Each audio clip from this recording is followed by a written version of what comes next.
Oi, tudo bem? Olha, eu aqui de novo e o meu objetivo com este vídeo é estar lendo o capítulo 14 de Provérbios, que eu vou estar programando esse vídeo para sair de manhã cedo no meu canal.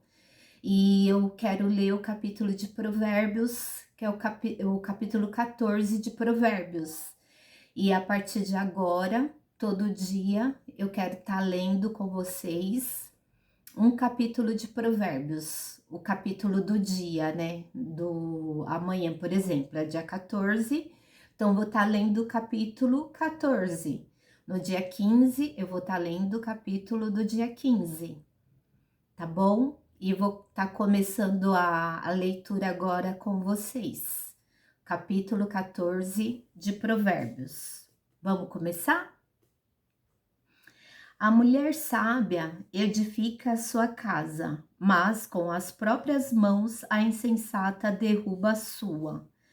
Quem anda direito teme o Senhor, mas quem segue caminhos enganosos o despreza. A conversa do insensato traz a vara para suas costas, mas os lábios dos sábios os protegem. Onde não há bois, o celeiro fica vazio, mas da força do boi vem a grande colheita. A testemunha sincera não engana, mas a falsa transborda em mentiras. O zombador busca sabedoria e nada encontra, mas o conhecimento vem facilmente ao que tem discernimento. Mantenha-se longe do tolo, pois você não achará conhecimento no que ele falar. A sabedoria do homem prudente é discernir o seu caminho, mas a insensatez dos tolos é enganosa.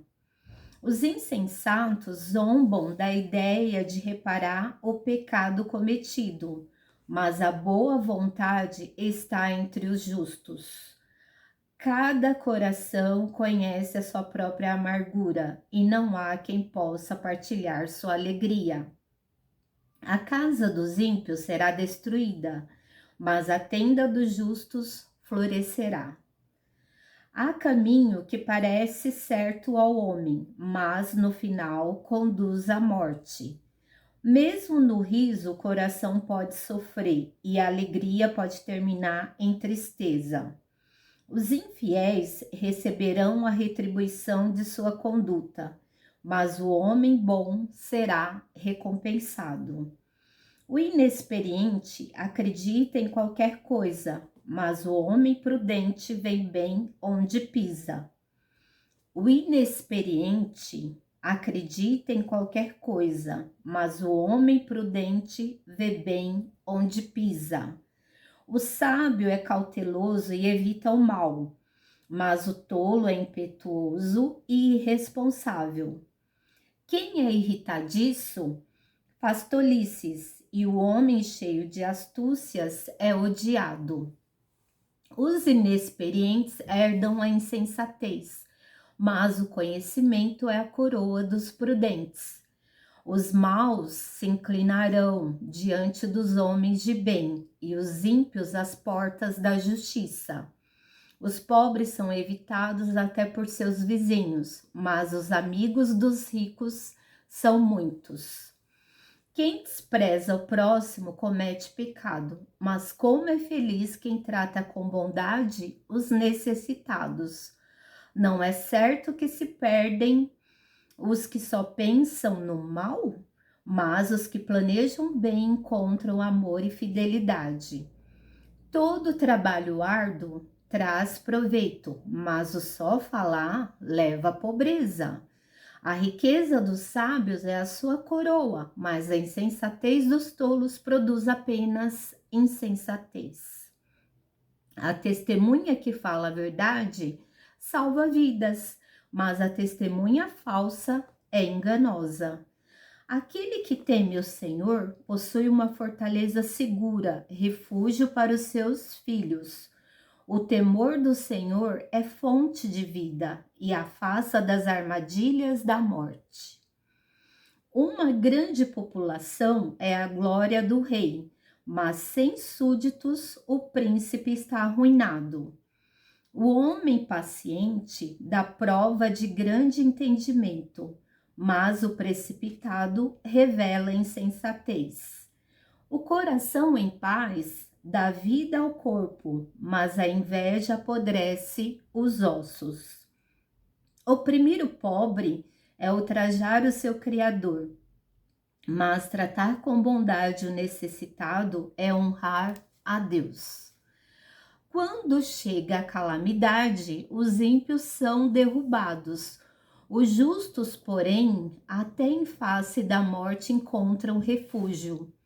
A sabedoria repousa no coração dos que têm discernimento, e mesmo entre os tolos ela se deixa conhecer.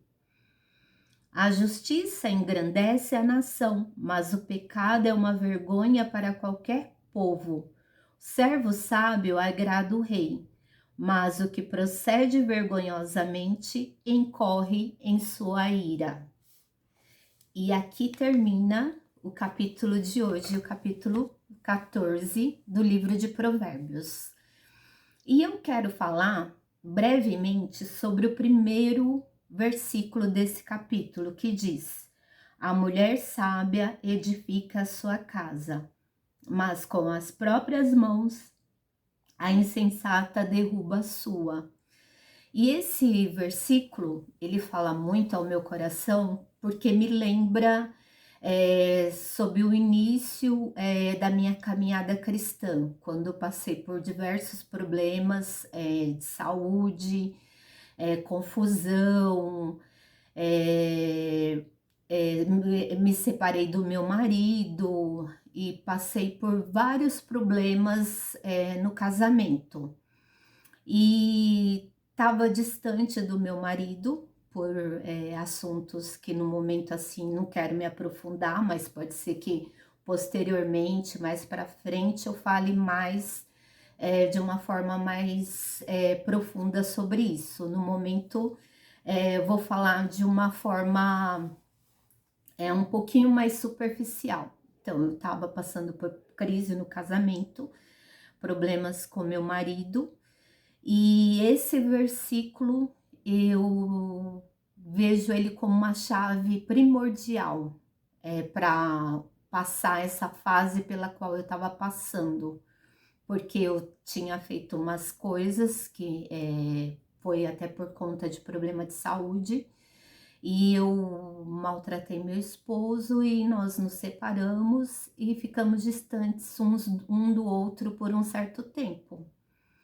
E eu passei por uma fase que eu estava angustiada e queria muito resgatar o meu casamento, né? Conseguir, né, a união com meu esposo novamente, porque nós estávamos separados. E esse versículo falou muito ao meu coração no começo da caminhada cristã, quando eu comecei a frequentar a igreja, comecei a conhecer a palavra e já tinha ouvido esse versículo. Não sei se foi numa pregação na TV, se foi numa pregação num culto. E eu falei com o Senhor, né? Porque a gente estava em vias de separação total, cada um ir para o seu lado. E eu lembro que eu orei para o Senhor esse versículo.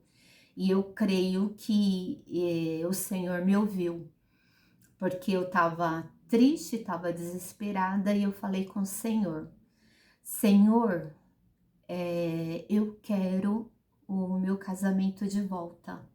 Eu quero muito que o meu marido volte para mim, volte para casa, que nós voltemos a ficar juntos. Senhor, me ajuda a ser como a mulher sábia que edifica a sua casa e não como a tola que a destrói com as suas próprias mãos. Então eu citei esse versículo e eu creio que o Senhor me ouviu, porque aí houve uma virada de chave, uma virada de rota, de rumo, e nós acabamos reatando e acabamos voltando a morar juntos, a ficar juntos e reatamos nosso casamento, nosso relacionamento. Então, esse versículo, ele, no momento crucial da minha vida, eu citei ele para o Senhor, eu citei ele no meio de uma oração, fazendo um pedido, e eu creio que o Senhor me ouviu e o Senhor atendeu aquela minha oração. Maravilhoso, o Senhor Deus é maravilhoso. É até difícil descrever como o Senhor é maravilhoso, como Ele age nas nossas vidas. E eu fico imaginando como as pessoas que não conhecem esse Deus maravilhoso, que não sabe do seu poder, que não acredita que existe um Deus que pode todas as coisas. Porque nós que somos cristãos, nós passamos por problemas, passamos por tribulações, porque a própria palavra diz, o Senhor Jesus não nos prometeu mar de rosas. Ele disse, no mundo tereis aflições, mas tende bom ânimo, eu venci o mundo. Então ele falou pra gente que não ia ser fácil, né? Mas pediu pra gente ter bom ânimo porque ele venceu o mundo. Então nós, enquanto cristãos que acreditamos num Deus todo-poderoso, nós cremos na obra salvífica que o Senhor Jesus fez por nós na cruz. Nós às vezes ficamos angustiados quando nos deparamos com os problemas, com as tribulações da vida. Imagine as pessoas que não conhecem o Senhor ainda, porque não experimentaram, não conhecem a palavra, não experimentaram da bondade de Deus, não tiveram uma experiência com o Senhor Deus Todo-Poderoso. Como que essas pessoas conseguem viver longe de Deus, conseguem viver longe da palavra dele? Eu fico imaginando, para nós que somos cristãos, não é um mar de rosas. Não é fácil. O Senhor Jesus disse que teríamos aflições. E para as pessoas que não têm esse refrigério de saber que pode contar com Deus Todo-Poderoso, que pode contar com Jesus, que pode contar com o Espírito Santo para ensinar, com o Espírito Santo para dar dons, nos ajudar a frutificar. Como essas pessoas conseguem viver longe do Deus Todo-Poderoso, da palavra, sem esse conhecimento, sem essa experiência? Nós precisamos continuar orando, nós precisamos continuar falando da palavra, nós precisamos continuar pregando para que o Evangelho alcance mais e mais pessoas. Que lindo! Vou ficando por aqui. Esse era o livro, o capítulo de Provérbios que eu queria ler com vocês hoje, e me lembrei desse versículo que foi muito importante para mim num momento crucial da minha vida, e quis compartilhar isso com vocês, tá bom? Muito obrigada pela atenção de vocês, muito obrigada por ficarem aqui até o final. Se essa palavra, esse capítulo e essa palavra, esse breve relato, esse breve testemunho falou com você, compartilhe com uma pessoa que você acha que está precisando. Põe essa mensagem adiante, tá bom? Vou ficando por aqui hoje. Amanhã eu volto com o capítulo 15 e Tenham um excelente dia, que o dia de vocês seja maravilhoso. E eu desejo que o Senhor Deus os continue abençoando muitíssimo, usando poderosamente e livrando-os de todo mal. Amém?